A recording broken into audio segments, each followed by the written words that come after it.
Today we're going to meet an urban gardener who's put every square inch of space in his garden to use. He grows the vast majority of what him and his family eat, and every surface is loaded to the gunnels. Let's have a look. Jacques, what a stunning little garden you've got here. It's just beautiful. What I really love though is the fact that you're making the most of the kind of vertical space here. Yeah. That's pretty smart. Yeah, thank you. I love having a bunch of flowers and growing vertically to try to maximize the space in the garden. Because as you'll see as we go through this is I really like tomatoes, so there'll be plenty of vertical space for tomatoes. Great. Yeah. And this kind of weave you've done here, that's quite thorough. Is it quite a faff to kind of put it together? So fortunately, I did not hand weave this. I don't have any weaving or knitting experience. So I was able to find this net that's made out of jute. So it is something that will break down naturally, which is nice. Yeah. And the cool thing about this system is that it kind of combines it's like a simpler Florida weave, if you've seen that. Yeah. Because as the tomato grows, what you could do is, as the stems stick out, you just grab it and you tuck it back in. Nice. And it'll be supported. Yeah, so this way you could grow vertically without having to prune that much. Amazing. Without really limiting the plants. And And so one thing, these are obviously indeterminate vining tomatoes. Yes. In the UK, we're quite thorough about picking out all the side shoots and stuff. It looks like you don't have to worry too much because it's consistently warm, is that right? Yeah, so we have an interesting climate here. We don't really have a true winter. We have like maybe one day it'll have a little frost on the soil. Okay. So we have a very extensive season, and what that means is that I could plant these tomatoes. I think I started them in January. They were planted out in sometime late February. And they could grow in here literally all the way up until November. Right. As long as I have the space. But they're already getting pretty high up. Yeah. So likely what will happen is I let as many suckers grow for two reasons. First, I will get more tomatoes in the long run. But second, it also limits how tall the plant gets. Oh, I see. Because they're spending so much energy to bush out that now I have a longer period before I reach the top. That's smart. So now I don't have to have like an 8-foot trellis on a ladder. I could just let them go wider and then get more tomatoes this way. And you can't not say anything about this guy here. How old is this? This is like, looks like it's like 18 months or something. Yeah, so actually pretty incredible. This kale was one of the first things we put in the garden. It is now well over 4 years old. I just got a picture memory from my phone. That is And it showed the plant like this tall 4 years ago. So this is only 2 plants, and this is actually 1 plant with like 6 side shoots that have now grown all Dr. Seussy. But the kale is delicious. Wow. I don't really have to water that much because the root system is, I don't even know how big, because now it's probably had 4 or 5 running years. under us right here, yeah, isn't it? It might even be beneath my feet. So it's really fun. And the kale tastes great still, and I don't know how long I could keep it going. At some point I thought it would flower. So yeah, you'd have thought so, wouldn't you? It's such I love these stems, they're like dinosaur-like, aren't they? Gorgeous. Yeah. And your zucchini or courgettes here, you told me earlier you're going to be growing them up off the ground, and that's going to help with sort of things like mildew. It's going to kind of obviously create more ground space. Tell me about it. So the beauty of this system, and actually both Kevin and I did it for the first time last year. We made a little video about it, but the cool thing about it is that instead of sprawling out and like creating tripping hazards, you're forcing it vertical, which also means that it's really easy to see your actual harvest. So your zucchini is just hanging off the side. No more sneaky giant baseball bat size. We've all had those, because it would be hard to miss it. Yeah. And then since it's off the ground, there's more airflow. It should be easier to prune, should have less disease and all that sort of thing. Love it. I think I'm going to try this in my garden. It's great to get inspiration like this. You definitely want something sturdy because the plants will grow for a long time. This kind of thick bamboo, in my experience, has held up. That's it. Something I think thinner, it might snap under the weight. I guess a similar thing to your climate is that right now at this time of year we have a lot of gray overcast, and usually it is sunny in San Diego. Any time of year, but anyway, And so one of the things that I wanted to point out is that yes, my tomatoes do get disease. It's things like powdery mildew, and basically the goal here is that I just remove the diseased leaves and hope that the plant grows faster than the disease.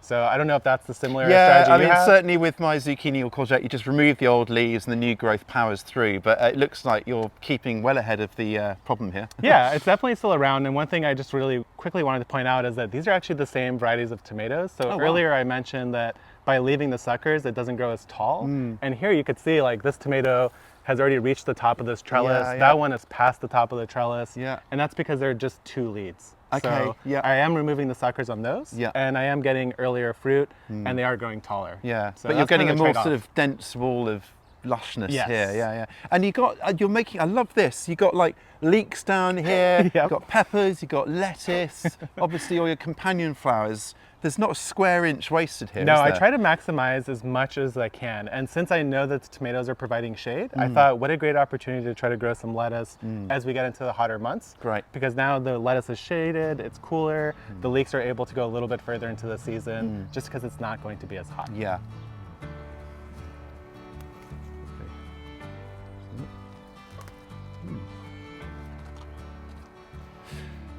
Cheers. Jacques, this is the life. What I love about this garden as well is there's little sort of vignettes to enjoy, seats everywhere, and it's a real garden to live in and kind of unwind in. Yes, that's exactly the purpose of this garden. We love being outside. This is actually Cosmo's favorite seat here. You can see I'm trying to share it with him. He's a boy of good taste, I can tell. Yeah, and that's really what the garden is for us, is having a space to be comfortable, to enjoy time together, and to enjoy delicious things like this tea. Cheers. Cheers. Herbs really bring a garden to life along with the flowers. You've got the sort of fennel here, the basil, and all sorts. It's glorious. Yeah, the herbs to me are the most important thing of any kitchen garden. If you want to cook, herbs are going to have your biggest impact, and I like to keep them right here close to the kitchen door. Makes sense. And I see more garden over there. There is Shall more. we? There is Can we? more. Let's do it. Is this a calamondin? It is a calamondin. Also, we call it calamansi here. It's like a classic Filipino cuisine. Okay. And the cool thing, you can pick one. Go ahead and grab one. Yeah. The nice thing about them is that the peel itself, I actually like eating. It's very sweet. It has a lot of sugar to it. Oh yeah, that's The quite fruit palatable. itself, yes. The fruit itself, though, quite sour. Oh! But it makes a great marinade and a great lemonade. And this will have fruit year-round in San Diego. Wow. All year I could pick from this reliably. I can see how you could use the juice for like a sort of dressing, like a vinegar kind of. Absolutely. Yeah. Perfect little citrus there. And yeah, the peel is still delicious. So. Glorious. Phoo-wee! What on earth is this? This is like a mass. Yes, this is a giant mass of what's called orange clockvine. Wow. And there's some sort of structure underneath this. I don't even remember what it looks like Yeah, anymore. yeah. I think it used to be like an old So does pond. this kind of sit here indefinitely? Yeah. It doesn't like yeah, that? it'll look like this pretty much 365 days out of the Wow. year. It'll always have some level of bloom, which is why I Amazing. can't get rid of it. Yeah. And it's also here next to this exploding euphorbia, which shoots seeds all throughout my garden. But it does look cool, and I like the does look contrast. cool. of It's both a nice these. kind of juxtaposition. Yeah, I like it. absolutely. Yeah.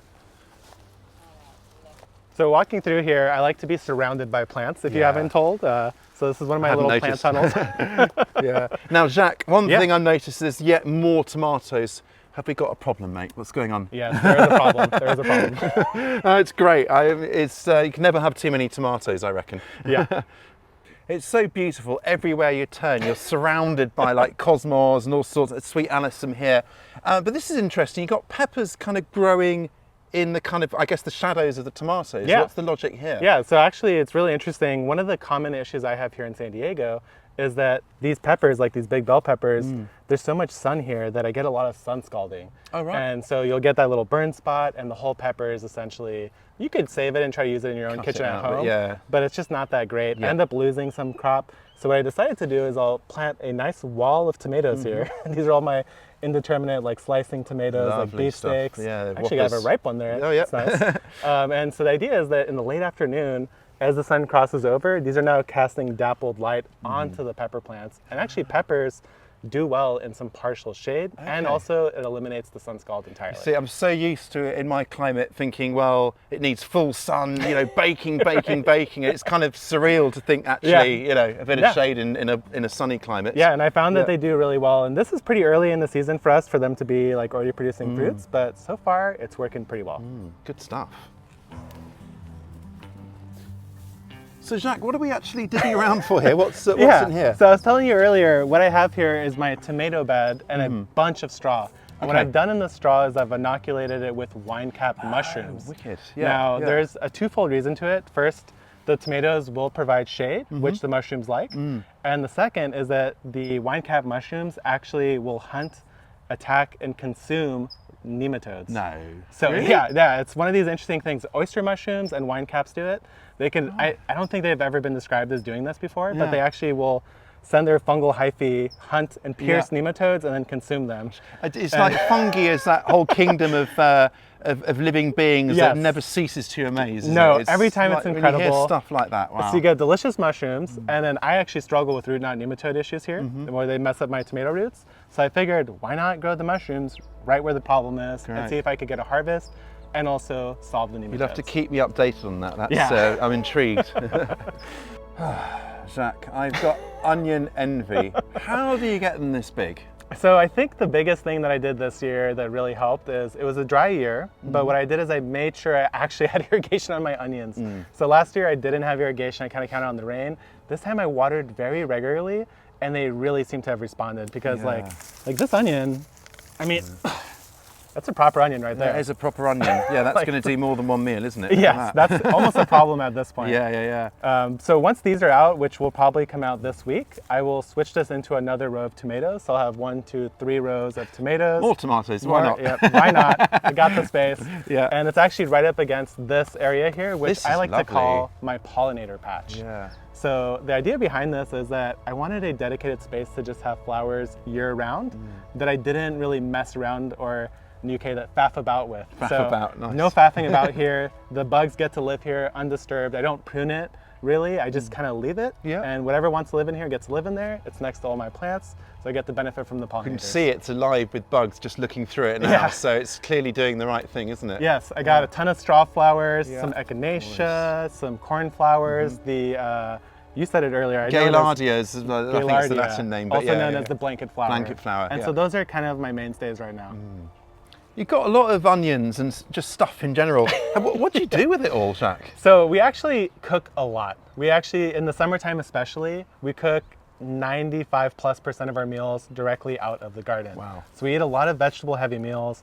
Like these onions, it looks like a lot, but that'll probably last 3 months max. This year I grew 400 heads of garlic, and that maybe is enough. Yeah, I'm gonna say it must last. Yeah, we like to entertain. We have people over in the summer. All this outside area, we like to have big cookouts and parties, and I'll give away the occasional tomato, because I do love tomatoes, but as you've seen, there's even too many tomatoes for me to eat. Yeah. And this is looking like you're going to get a good crop here. What's the story here? So this peach story is actually pretty interesting, because how old do you think this tree is if you were to look at it? I mean, at least 6 years, maybe, something like that. So this tree right now is 14 months old. No, come on. So yes, seriously. From a bare root tree. So a stick was about maybe this tall with 3 little branches. What? And I planted it using this. What have you done? What's the secret? Everything's organic, first of all. But it's this method where you dig this crazy, luxurious hole for the tree.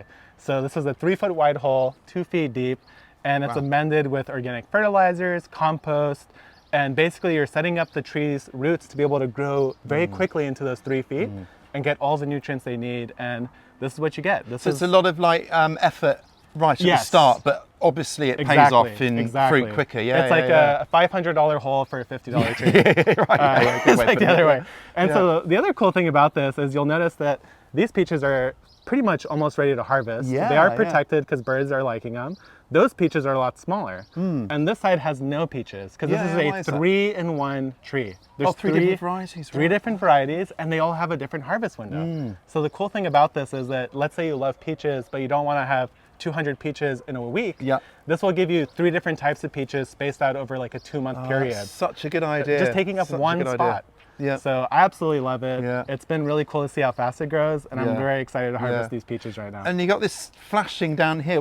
Is this some sort of pest control? Yes. So I did do the aluminum roofing flashing up to the base of the tree, and that's just to make it slippery so rodents can't climb it. So the idea is like they might be able to jump higher than that, but hopefully it slows them down enough that the neighborhood cat gets to them before they get to my peach. This whole setup, you're a pretty flashy guy.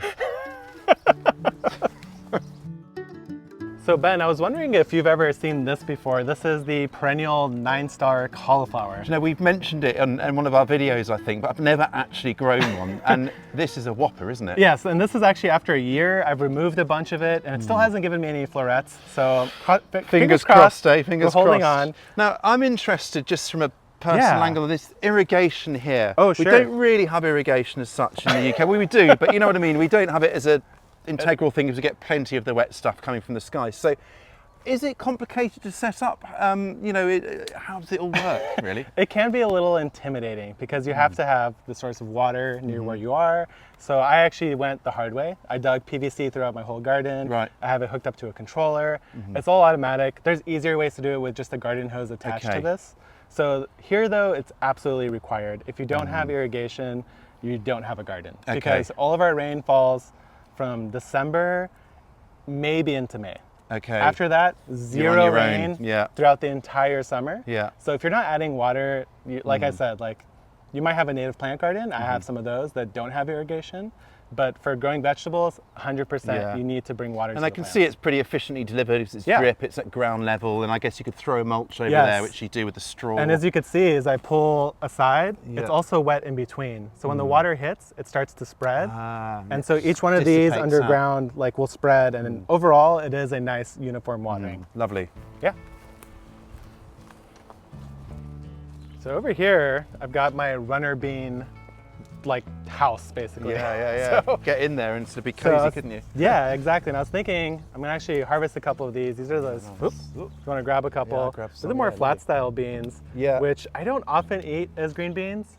But you were telling me this really interesting recipe. If you just cut off the edge and just push it through, like it's got razor blades on it, you get like ribbons, like a sort of spaghetti, and then steam it up, and you put some butter and pepper in it. It's magic. That's what I'm gonna try. Love these. So thanks for the tip. And scarlet runner beans, also great for hummingbirds though. Just really? a quick shout out.